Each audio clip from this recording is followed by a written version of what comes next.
In the video on the molecular structure of DNA, we saw that DNA is typically made up of two strands, where the backbone of each of the strands is made up of phosphate, alternating between just in different colors, a phosphate group, and then you have a sugar. You have a phosphate group, and then you have a sugar. And then you have a sugar. And then you have a phosphate group, and then you have a sugar. And so I could draw the strand something like this. So phosphate, and then we have a sugar. Whoops, let me just draw all the phosphates ahead of time. So you have the phosphates on that end, and then you have the sugars. And you see the same thing on the other strand as well, where we have phosphate with a sugar, then another phosphate, then a sugar, then another phosphate. And let me circle the sugars as well. So you have a sugar there, and then you have the sugar there as well. So on the other strand, it's also going to look like this. So let me draw the phosphates. I'm just abstracting them now. So the phosphate, and then you have the sugars in between the phosphates. And what links them, you can think of them as the rungs on the ladder. These are the complementary nitrogenous bases. And the reason why we call them nitrogenous bases, I actually forgot to talk about in the last videos, is that these nitrogens are really electronegative, and they can take up more hydrogen protons. They have an extra lone pair. The nitrogens have an extra lone pair that can be used up under the right conditions to potentially sop up more hydrogen protons. Now, a lot of people ask, well, if you have these nitrogenous bases here, why is DNA called an acid? Why is it called an acid? Well, the first thing is that the basic properties of the nitrogenous base are offset to a good degree based on the fact that they're able to hydrogen bond with each other, and that's what actually forms these rungs, the rungs of the ladder, when these complementary nitrogenous bases form these hydrogen bonds with each other.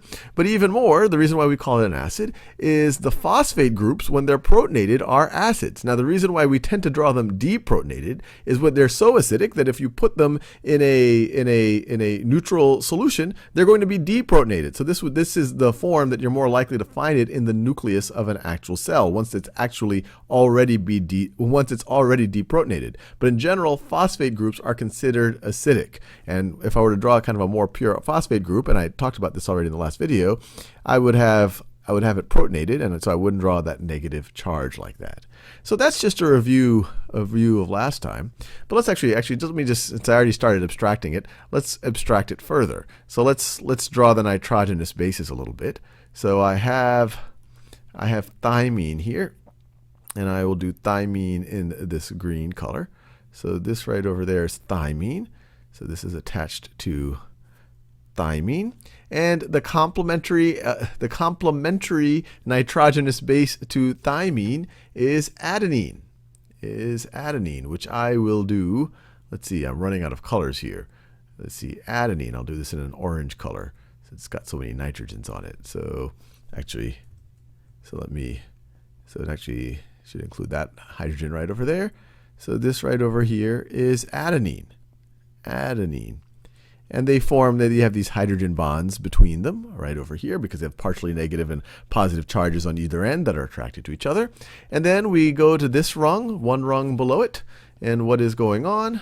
Well, let's see. We have, I really am running out of colors here. We have this nitrogenous base is cytosine. This nitrogenous base right over here is cytosine. This nitrogenous base here is cytosine, and it is paired up with guanine. I'll do guanine in this color. So it is paired up with guanine right over there. And we even saw this in the introductory video to DNA. Now, you might say, oh, look, these two strands seem parallel to each other, and in some ways that is true, but there might be another interesting thing that you might have noticed is the direction in which they are oriented, I guess is the best way to phrase it. And you especially see that when you focus in on the sugars. Notice the sugars over here, the deoxyriboses, or the parts of the nucleotide that come from deoxyribose.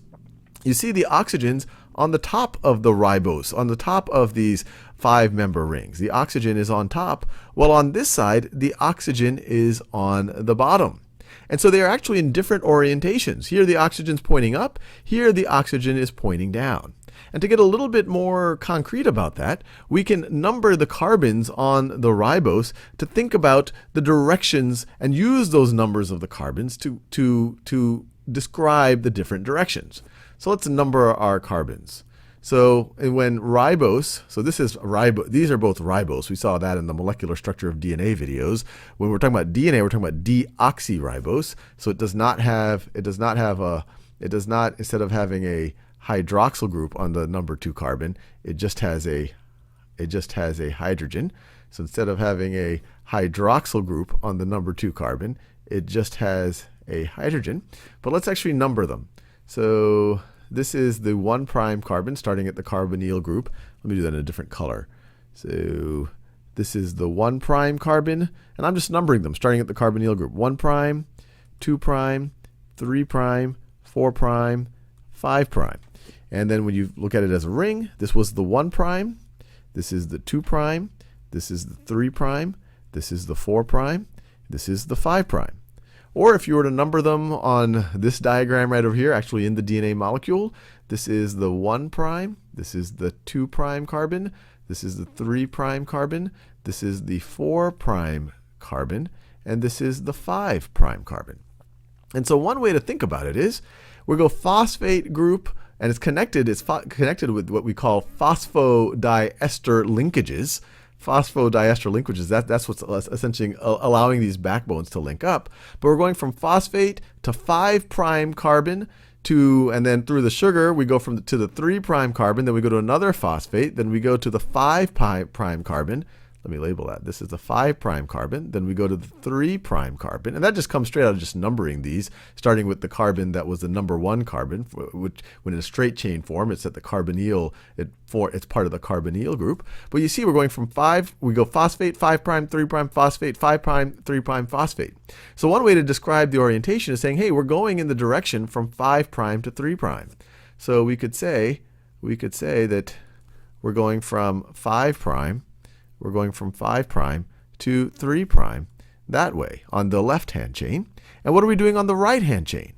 Well, let's number them again.